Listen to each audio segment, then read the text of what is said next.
Je me souviens encore du bruit sec du couteau qui a traversé la gorge de mon père. Le sang a giclé sur le marbre blanc de la cuisine. Chaud. Presque brûlant contre mes chevilles nues. Et moi? J'ai souri. 3 secondes avant. Il me suppliait. Ma chérie. Ce n'est pas ce que tu crois. Sa voix tremblait comme celle d'un vieil homme qui sent la mort arriver. Mais je savais exactement ce que je faisais. Personne ne croira jamais que c'est moi. Tout le monde pensera que c'est elle. Ma mère. Celle qui, depuis 20 ans, joue la veuve éplorée parfaite alors qu'elle a tout orchestré. Mon nom est Camille de Rochefort. J'ai 32 ans. J'habite un appartement haussmannien du 7e arrondissement que j'ai payé avec l'argent qu'ils m'ont volé. Et aujourd'hui, je commence enfin à récupérer ce qui m'appartient. Tout a commencé il y a 10 ans, dans la grande maison familiale de Neuilly-sur-Seine. J'avais 22 ans, fraîchement diplômée de Sciences Po, amoureuse comme on ne l'est qu'une fois dans une vie. Julien. Il s'appelait Julien Valois. Fils d'un notaire de province. Sans fortune mais avec des yeux verts qui me faisaient oublier le monde entier. Mes parents l'ont détesté dès le premier regard. Ma mère. Surtout. Elle disait qu'il sentait le provincial. Mon père riait. Mais ses yeux étaient froids. Ils avaient déjà choisi pour moi Antoine de Saint-Maur. Héritier d'une vieille famille bordelaise. Vignoble. Château. Et surtout un nom qui faisait bien sur les faire-part. Je n'ai pas écouté. J'ai annoncé mes fiançailles avec Julien lors d'un dîner de Noël. Le silence qui a suivi fut si lourd que j'ai cru que la maison allait s'effondrer. 3 mois plus tard, Julien était mort. Accident de voiture sur l'autoroute A6. Un soir de pluie. Il revenait de Lyon où il avait trouvé un poste prometteur. La gendarmerie a conclu à une perte de contrôle. Alcoolémie nulle. Frein en parfait état. Juste un malheureux accident. Je n'y ai jamais cru. Le jour de l'enterrement, ma mère m'a prise dans ses bras. Ses larmes étaient parfaites. Ma pauvre chérie, la vie est si cruelle parfois. Elle portait une robe noire Chanel impeccable. Mon père, derrière elle, serrait la main des notables venus présenter leurs condoléances. Tout le monde murmurait que j'avais de la chance d'avoir une famille aussi solide. Ce soir-là, seul dans ma chambre, j'ai trouvé une enveloppe glissée sous ma porte. Pas d'expéditeur. À l'intérieur, une clé USB et une note tapée à la machine, regarde avant de juger ta mère. J'ai branché la clé sur mon ordinateur. Une vidéo. Grainy. Prise avec un téléphone. On y voyait ma mère. Dans un hôtel de Lyon. Embrassant un homme que je ne connaissais pas. Puis la caméra zoomait sur le visage de l'homme. Julian. Mon cœur s'est arrêté. La vidéo durait 47 secondes. Assez pour comprendre qu'ils avaient une liaison depuis des mois. Assez pour voir Julien sourire à ma mère comme il me souriait à moi. J'ai vomi dans la salle de bain jusqu'à ce que plus rien ne sorte. Le lendemain, j'ai confronté ma mère. Elle a pleuré. Elle a juré que c'était une erreur. Que Julien l'avait séduite. Qu'elle avait rompu depuis longtemps. Mon père, mis au courant, a simplement dit « Ces choses arrivent dans les grandes familles. On enterre ça avec lui. » Ils m'ont envoyé 6 mois en clinique psychiatrique en Suisse. Dépression nerveuse sévère suite au deuil. Disait le diagnostic officiel.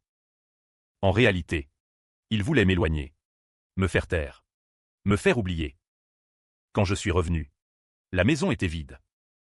Mes affaires empaquetées dans des cartons au sous-sol. Mon père m'a tendu une enveloppe avec un chèque de 500 000 €. Pour que tu puisses recommencer ailleurs. On pense que c'est mieux pour tout le monde. J'ai pris l'argent. J'ai souri. Et j'ai commencé à planifier. Paris. 5 ans plus tard. Je m'appelle désormais Camille Delacroix. Nouveau nom. Nouvelle vie. J'ai coupé mes cheveux. Changé de parfum. Appris à marcher différemment.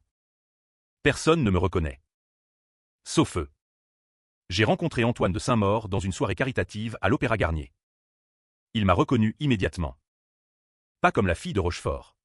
Non. Comme la femme qu'il avait désirée 10 ans plus tôt et qu'on lui avait refusée. Il m'a fait la cour avec une patience de prédateur. Dîner chez Guy Savoy. Week-end à Deauville. Bijoux discrets mais hors de prix. Je l'ai laissé croire qu'il gagnait. En réalité, j'étudiais chaque détail de sa vie. Ses habitudes. Ses faiblesses. Ses dettes cachées. Antoine était ruiné. Les vignobles périclitaient. Les châteaux étaient hypothéqués. Il avait besoin d'un mariage riche. Vite. Je lui ai proposé exactement ce qu'il voulait. Nos fiançailles ont été annoncées dans le Figaro. Mes parents ont reçu l'invitation. Je les imagine ouvrir l'enveloppe. Voir mon nouveau nom. Comprendre. Je les imagine paniquer. Ils n'ont pas répondu. Le jour du mariage. L'église Saint-Sulpice était pleine. Antoine rayonnait. Moi. J'étais sublime dans une robe Givenchy blanche. Ma mère est arrivée en dernier. Seule. Mon père n'était pas là. Elle s'est assise au dernier rang. Voilette baissée. Gants noirs. À la fin de la cérémonie. Elle s'est approchée. Camille, sa voix tremblait. Il faut qu'on parle. Je lui ai souri. Plus tard. Maman. Aujourd'hui. C'est mon jour. Antoine et moi sommes partis en voyage de noces à Venise. 3 semaines de luxe absolu. À notre retour, j'ai découvert que mon père avait fait une crise cardiaque. Il était à l'hôpital américain de Neuilly. Pronostic réservé. Ma mère m'a appelé. Pour la première fois en 5 ans. Il te demande. Camille. Il dit qu'il a des choses à te dire avant d'eux. J'y suis allé. Mon père était branché à 1000 machines. Il ressemblait à un vieillard. Quand il m'a vu, ses yeux se sont remplis de larmes. Ma fille, je suis désolé. Je me suis assise près de lui. J'ai pris sa main. Dis-moi tout, papa. Et il a parlé. Il a avoué que c'était lui qui avait payé quelqu'un pour trafiquer les freins de la voiture de Julien. Que ma mère avait découvert la liaison trop tard. Qu'elle avait menacé de tout révéler. Qu'il avait agi pour protéger la famille. Il a pleuré. Il m'a demandé pardon. Je l'ai regardé mourir 3 jours plus tard. Crise cardiaque fatale. Les médecins ont dit que c'était inévitable. Ma mère a organisé des funérailles grandioses. Tout Paris était là. Moi aussi. En noir. Voilette baissée. Après l'enterrement, elle m'a pris à part dans le cimetière du Père-Lachaise. Tu sais, n'est-ce pas? J'ai hoché la tête. Il l'a fait pour nous. Pour toi. Julien allait tout détruire. Je n'ai rien dit. Elle a continué. Maintenant, on peut redevenir une famille. Antoine est un bon parti. Tu vas être heureuse. J'ai souri.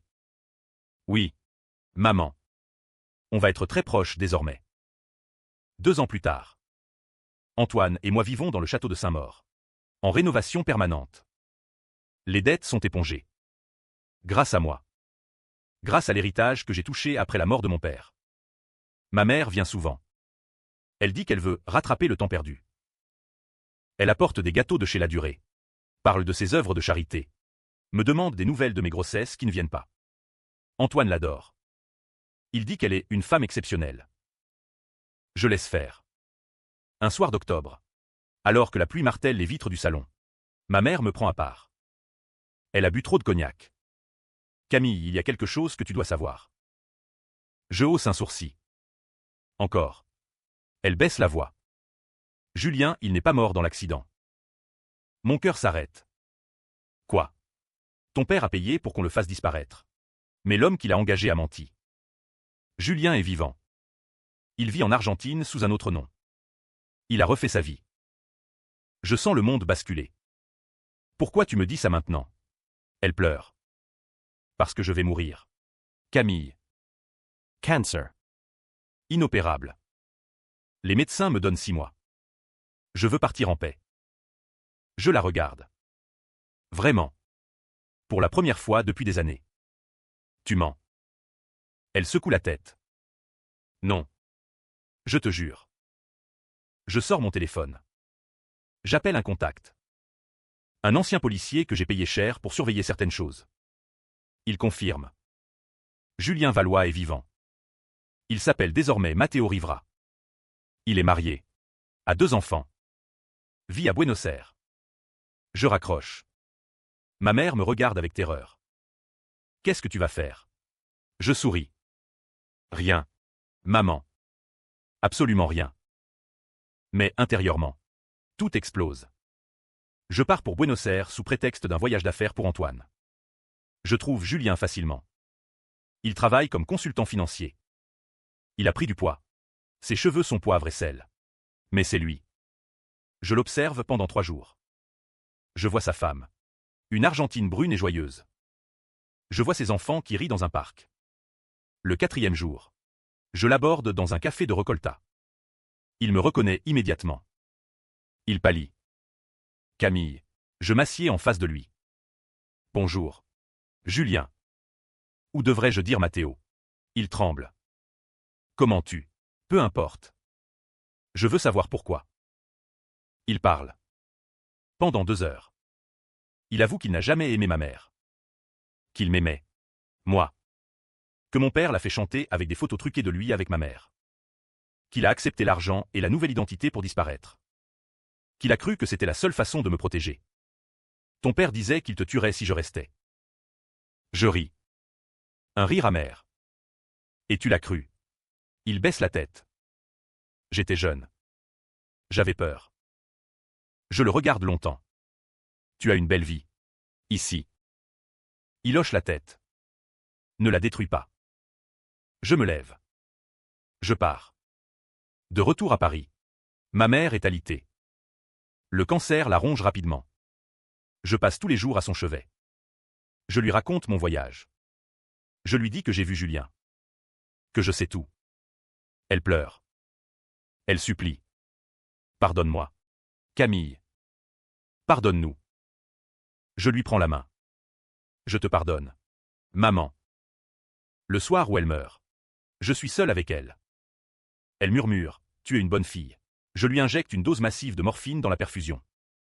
Elle s'endort doucement. Elle ne se réveille pas. Les médecins concluront à une euthanasie compassionnelle. Dose accidentelle. 1 an plus tard. Antoine et moi vivons toujours au château. Je suis enceinte. Enfin. La police vient me voir un matin de printemps. Ils ont retrouvé des preuves. Des messages entre mon père et l'homme qui était censé tuer Julien. Des virements bancaires. Des enregistrements. Ils pensent que c'est ma mère qui a tout orchestré. Qu'elle a tué mon père pour l'empêcher de parler. Qu'elle s'est suicidée par remords. Je pleure. Beaucoup. Devant eux. Antoine me soutient. Il dit que c'est horrible. Que ma mère était malade mentalement depuis des années. L'affaire fait la une des journaux. La tragédie des Rochefort, une mère meurtrière se suicide. Je donne des interviews. Je parle de pardon. De résilience. Je deviens une héroïne nationale. Ma fille naît en décembre. Je l'appelle Juliette. Elle a les yeux verts de Julien. Antoine est fou de joie. Il dit qu'elle est son portrait craché. Je souris. Parfois. La nuit. Je regarde ma fille dormir et je me demande si j'ai bien fait. J'ai détruit ma famille pour venger un amour qui n'était peut-être qu'un mensonge. J'ai laissé un homme vivre sa vie tranquille pendant que j'ai porté seul le poids de la vérité. J'ai tué ma mère. J'ai laissé mon père mourir en croyant que je lui pardonnais. Et maintenant, je suis riche. Respecté. Aimé. Mais seul. Parfois, je reçois des lettres anonymes. D'Argentine. Juste une phrase, je sais ce que tu as fait. Je les brûle. Je berce ma fille. Je lui murmure, personne ne te trahira jamais comme on m'a trahi. Je te le promets. Et je sais que c'est un mensonge. Parce que la trahison, c'est dans le sang. Dans notre sang. Et un jour, elle le découvrira. Comme moi.